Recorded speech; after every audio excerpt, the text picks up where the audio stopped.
Okay, strap in everyone because this deep dive, oh man, this is a big one. We are heading straight into the Urantia Book's cosmology, and let me tell you, it's a wild ride. Specifically, we're grappling with the concept of God the Supreme. Not just God, not God the Father, but God the Supreme. And we're mainly drawing from paper 117 for this. It's a doozy of a paper. Oh, it really is. Yeah. So, to be clear, this isn't your typical Sunday school God we're talking about here. This is about a being that, well, according to the Urantia Book, is literally being formed by the totality of, well, existence itself. Yeah. It's this really fascinating idea. Imagine, if you will, all the truth ever discovered, like every scientific breakthrough, every philosophical epiphany, then add in the beauty of like every sunset, every symphony, every act of creation, and on top of that, layer the goodness of every act of compassion, every moment of selflessness, all the love that's ever existed. Okay, I'm trying to hold all of that. It's a lot, but the Urantia Book is saying these things. They aren't just like fleeting moments, you know? They're actual building blocks of this being God the Supreme. So what you're saying is it's less about a dude on a cloud with a beard and more like the universe itself is, I don't know, waking up, gaining consciousness. You're getting warm, and it gets even wilder. This being, this God the Supreme, it's not some static, finished entity. It's like constantly evolving, becoming more and more realized, more actualized with every choice we make and get this towards truth, beauty, and goodness. Those things we were just talking about, they matter. Hold up. Wait a minute. My choices, like what I had for breakfast this morning, those are impacting a God.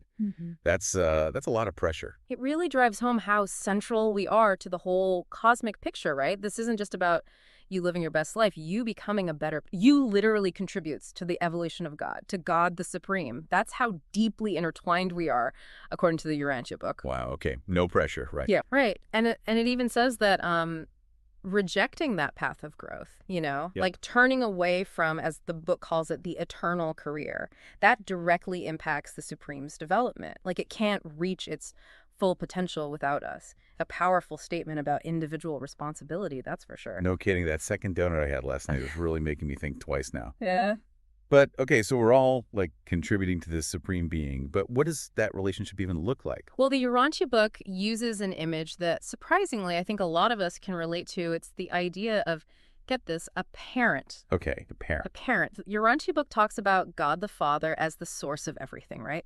But it describes the Supreme as a kind of cosmic parent, specifically as the mother of universes. Okay, so if I'm following you, the Father's love is like the origin point and God the Supreme. She's what nurtures us through, like, our cosmic journey. That's a great way to put it. Okay, cosmic mom looking out for us. I kind of love that. Yeah. But what does that nurturing even look like in practice? Like, are we getting cosmic cookies and milk along the way or what? Well, it's not about, like, literal caretaking, but think about it this way. When we choose kindness, when we express compassion, when we connect with something bigger than ourselves, that's the Father's love, right? Flowing through us to others. And according to the Urantia Book, that flow, that becomes the love of the Supreme. We are literally the conduit. That's beautiful. It's not about, like, conjuring up some perfect love on our own. It's about letting that love flow through us and become part of something so much bigger. Yeah, exactly. And, you know, the book suggests that encountering this supreme being, it will feel like coming home, like this immense sense of recognition and belonging. Wow. Because think about it, the Supreme embodies all finite experience, right? So in a way, encountering the Supreme is like encountering the universe itself. Yeah. And our place in it. Okay, now I've got chills. But I got to be honest, wrapping my head around a God, a being, whatever you want to call it, that is constantly being formed, like as we speak, influenced by all of our actions, and I mean all of them, that's a lot. Is it even possible to grasp something that massive with our, limited human brains? It's a fair question. And while the Urantia Book acknowledges the limits of human understanding, especially when it comes to the infinite Father, it does seem to suggest that the Supreme, this being woven from the fabric of our universe, is something we are equipped to comprehend. We are, after all, part of it. Right. We've got an inside track because we're literally contributing to this being's existence. Exactly. But here's the thing, and this goes back to that idea of the eternal career, Yeah. Finding the Supreme, it's not like some sudden lightning bolt of revelation. Okay, I was kind of hoping for a lightning bolt. Yeah, right. Wouldn't that be nice? But no, it's about the journey itself, about growing in truth, beauty, and goodness, just like the Supreme is. It's a process. So it's less about having all the answers right now and more about trusting that the journey, all the ups and downs, they're leading us to a deeper understanding. Exactly. And the text, it drives this point home with a really powerful image. It compares this whole process to a river slowly carving its path. It's steady, it's persistent, and ultimately it's transformative. Okay, yeah, I can see that. Right. But it's not just about reaching some final destination. It's about... It's about who we become along the way. Yes. You got it. Okay. Okay, I'm picking up what you're putting down. But, and I know we're going to get into this more, but there's another layer here we got to unpack, right? What about our imperfections? Our flaws?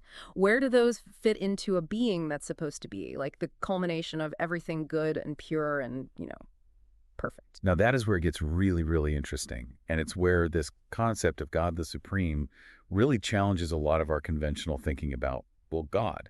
And maybe even about ourselves. Okay, yeah, no, that's a great point. And you know what? We are going to dive headfirst into that right after this. So we're diving into this idea from the Urantia book that even our flaws, our imperfections, they all play a role in this grand cosmic tapestry of God the Supreme. It's a mind bender, right? It really is.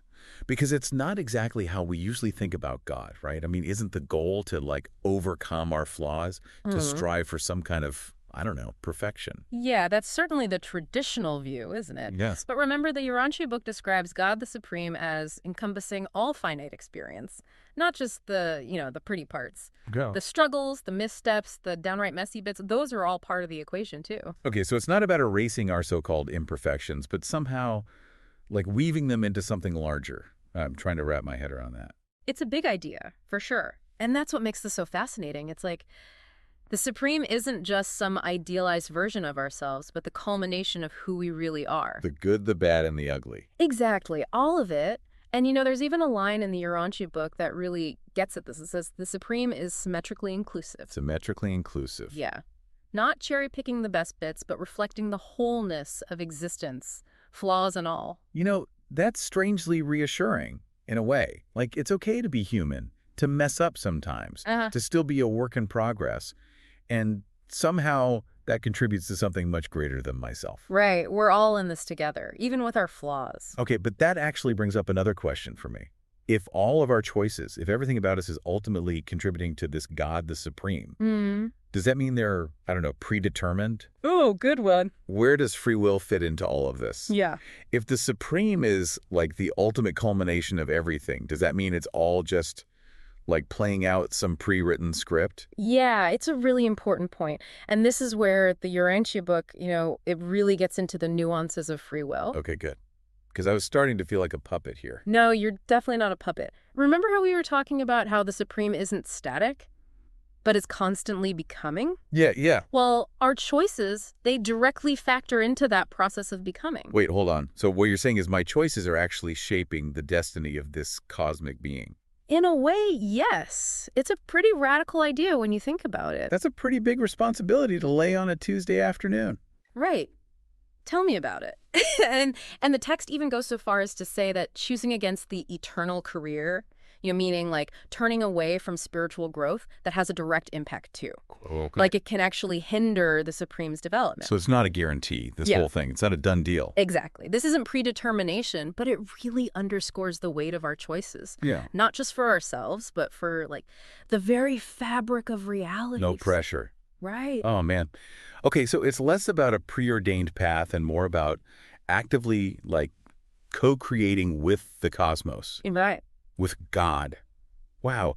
This whole conversation makes those Choose Your Own Adventure books seem a little less exciting, I'll tell you that.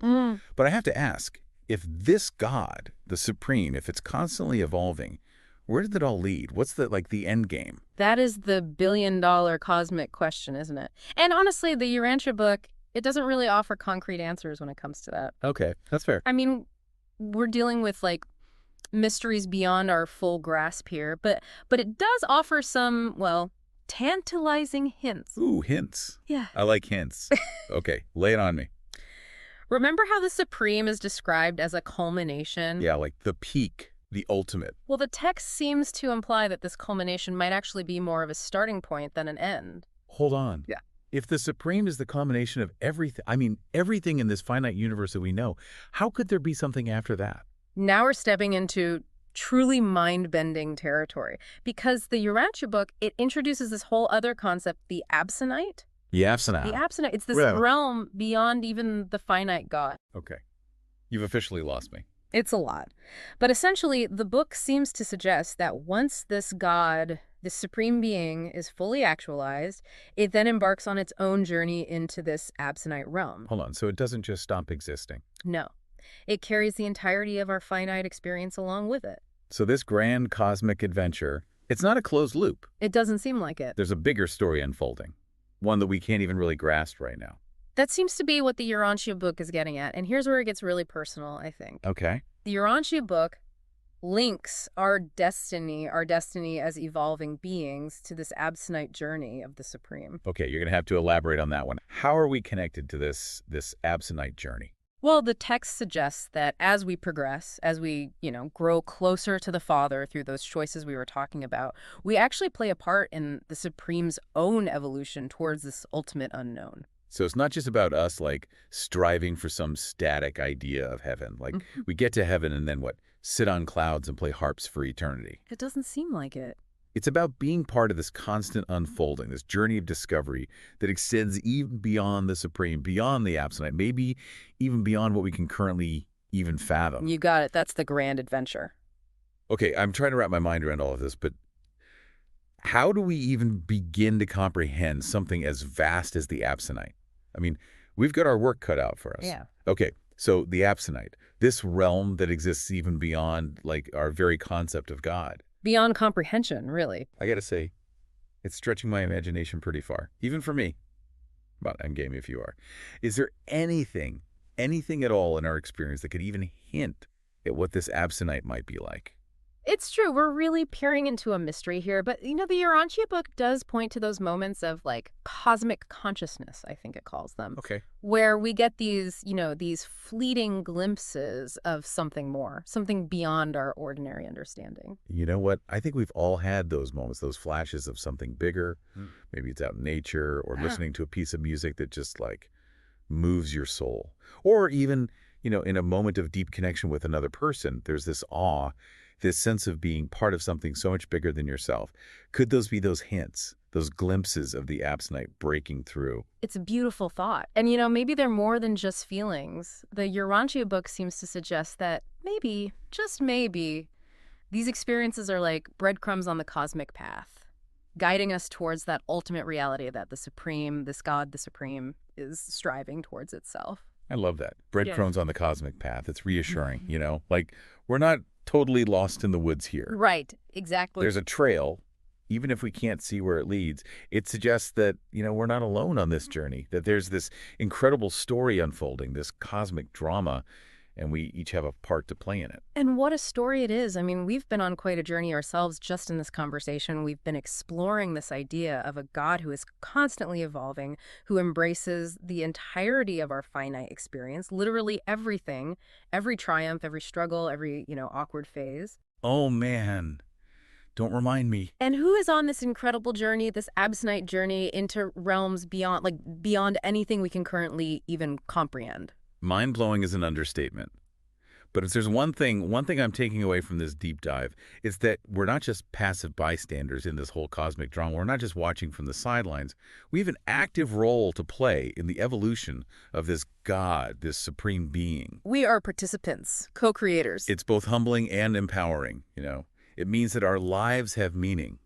Not just here in our own little worlds, but on this grand cosmic scale, that even the smallest acts of love, of kindness, of striving to be better versions of ourselves, they all become threads in the tapestry of the Supreme. Beautifully said. And ultimately, that's the heart of this whole concept, isn't it? It's a call to embrace the fullness of who we are, imperfections and all, to live our lives with purpose, and to trust that even amidst all this uncertainty, all this vastness, we're part of something truly extraordinary. We are part of a cosmic adventure that extends far, far beyond anything we can currently even imagine, unfolding alongside a God who is becoming right along with us. Kind of takes your breath away, doesn't it? And on that note, I think we're going to have to wrap up this deep dive. But for everyone listening, I really hope this conversation inspires you to keep exploring the Urantia book, to keep pondering these big, big questions, and to keep seeking, to keep growing, and to keep diving deep. Until next time, everyone.